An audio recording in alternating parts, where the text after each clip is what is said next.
I told you that the most powerful speakers don't actually try to look confident, they try to look curious. While everyone's teaching you to stand tall and make eye contact, they're actually missing the neurological secret that separates amateur speakers from truly magnetic ones. Here is what 99% of public speaking coaches get wrong. They teach you to project confidence, but it's through rigid posture and intense eye contact. Neuroscience, however, reveals something fascinating. Our brains are actually wired to trust people who display epistemic humility, the subtle body language of someone who's genuinely curious rather than someone who's trying to dominate. Think about it. Who would you rather listen to? Someone who stands like a statue or someone whose body language says, I'm genuinely interested in sharing this with you? So let me give you three body language shifts that will make you instantly more magnetic. And the first is the slight forward lean. Instead of standing perfectly upright, lean forward just 5 to 10 degrees when making a key point. That creates what psychologists call approach behavior. Your audience's mirror neurons fire, which, funny enough, makes them unconsciously lean in too.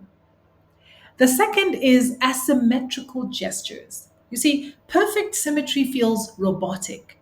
When you gesture, you want to let one hand lead slightly before the other. I find myself doing it almost unconsciously.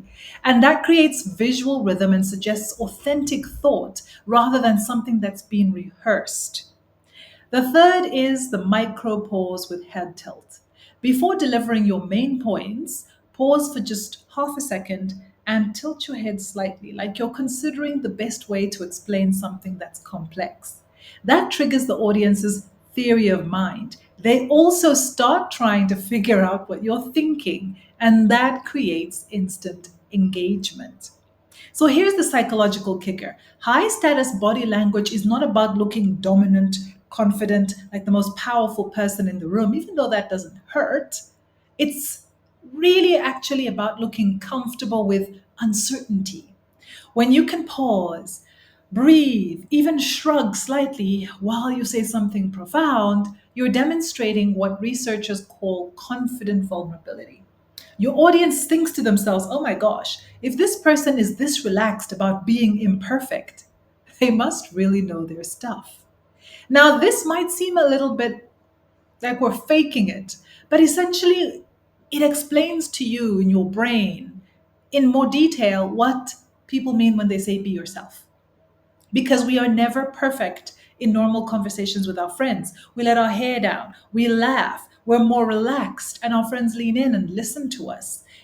It's slightly more formal when you are talking to an audience or perhaps presenting a huge speech or pitching for a lot of money. And of course, in those areas, you want to be a little bit more put together, but the principle still applies. Even if you're pitching yourself and you are asking for something from someone, the curiosity for the other person is still a great way to actually appear confident and to use body language. So I'm not going to tell you the obvious secrets of public speaking, be confident, stand straight, all of that. No, I'll always take you a level deeper to share something that you probably haven't ever thought about.